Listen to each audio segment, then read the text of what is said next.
there is a dangerous truth most people will never accept. The moment you react, you lose. Not because you're wrong, not because you're weak, but because the very act of reacting places you inside someone else's frame. Think about it. Why did they provoke you? Why did they question you? Why did they try to get under your skin? It wasn't random. It was never random. It was a test, a silent probe to measure one thing: how easily you could be controlled. And every time you respond impulsively, every time you explain yourself, every time you feel the need to defend your position, you answer that test, and you fail it. The most powerful individuals who have ever existed understood something most people never will. Power is not expressed through reaction. Power is expressed through restraint. Machiavelli observed this in the courts of power, where men didn't fight with fists, they fought with perception, silence, and timing.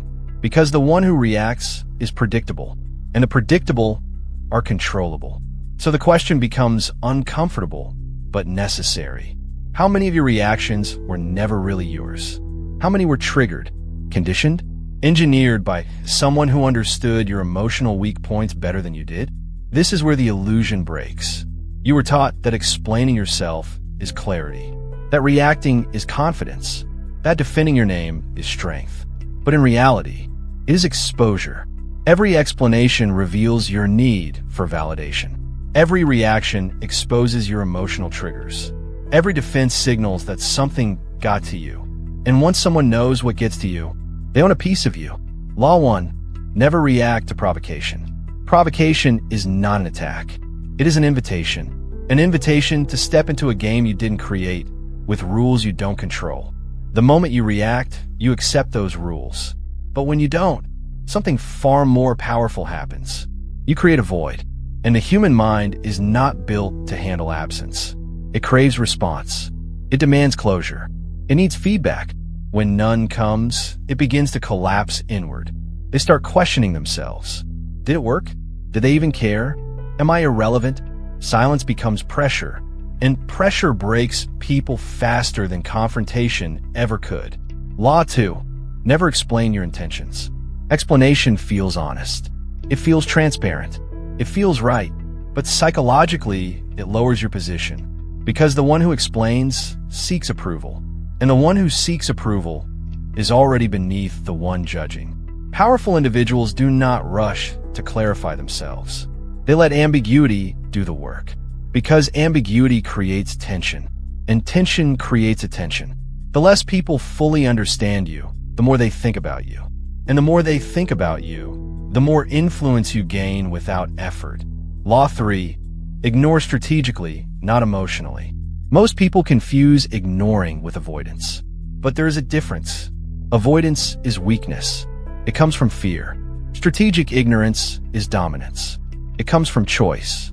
You see everything. You understand everything. But you engage with almost nothing. Because engagement is currency. And you do not spend it on things that do not multiply your position. Law 4, control perception, not outcomes. You cannot control what people say. You cannot control rumors, opinions, or narratives. But you can control one thing, whether you participate in them. The moment you respond to a false narrative, you give it weight. You legitimize it. You make it real. But when you ignore it, you force reality to compete with illusion. And reality, over time, always wins. Law 5, becomes psychologically unavailable. Availability is the silent killer of respect.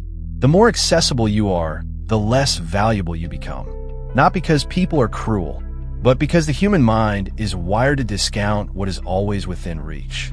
So you must become selective. Not distant, not cold, but controlled.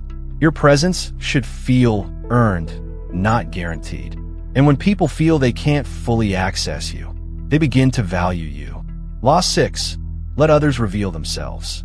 When you react, you interrupt. When you stay silent, you observe.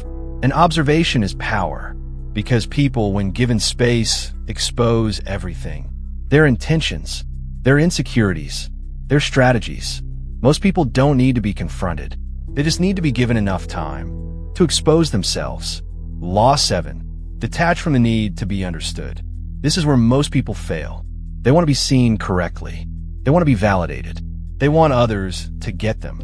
But that desire is leverage. Because anyone who controls your need for understanding controls your behavior. The powerful do not need to be understood. They need to be effective. And those are not the same thing. Law 8. Master emotional invisibility. The greatest vulnerability is not anger. It is visibility. When people can read your emotions, they can predict your moves. And when they can predict you, they can manipulate you. So you must become internally aware, but externally unreadable. Feel everything. Show nothing. Law 9. Win by not playing. This is the highest level. Because most conflicts are traps. They are distractions designed to pull you into cycles of reaction, defense, and wasted energy. But when you refuse to play, you step outside the system entirely. No reaction, no explanation, no engagement, and suddenly, there's nothing to attack, nothing to manipulate, nothing to control. This is what makes someone untouchable. Not aggression, not dominance in the traditional sense, but absence, calculated absence, the kind that makes people question their own position in your world. So the next time someone provokes you, pause. The next time someone demands an explanation, say nothing. And the next time you feel the urge to prove yourself, ask yourself one question: who benefits from this reaction? Because if the answer isn't you, then the most powerful move is already clear. Do nothing. And in that nothing, you take everything.